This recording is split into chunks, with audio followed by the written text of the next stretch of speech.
SEC don't approve 3.5 billion naira for aviation, 553.5 million naira for accident investigation bureau, 409 million naira for power. President Muhammadu Buhari welcome members for the Federal Executive Council bye-bye, sake of more than 9 of the ministers come out from their offices to fit make them run well to be Niger President, Senator and Governor. 2 inside the ministers, Minister for Justice Abubakar Salami and Minister for Women Affairs Pauline Tallen, come show face sit down for the resume FEC meeting on Wednesday, May 18. Minister for Information Konya 3 people say now only President Buhari fit talk whether them go accept them or tell them make them go.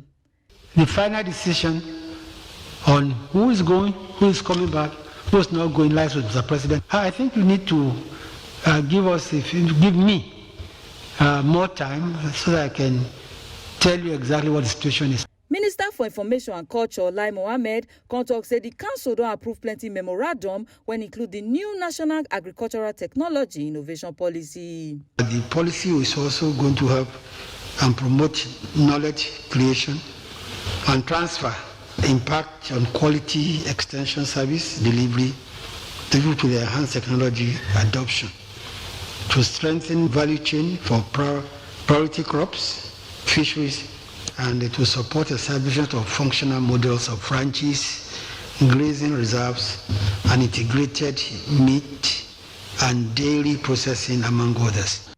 The council constantly award 553.5 million naira contract for the establishment and deployment and advance of web-based reporting tools for the Accident Investigation Bureau.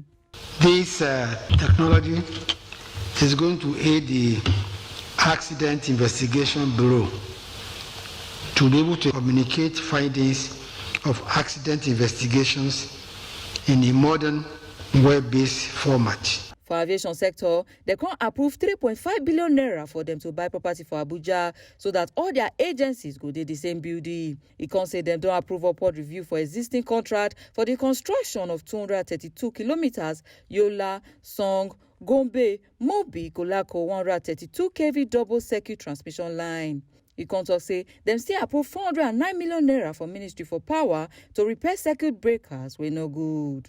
This is a 232-kilometer transmission line, and it's so crucial to the ability of the transmission company of Nigeria to wheel power generated by the GENCOs. Ebo Sereme Obinome, TMC TV News.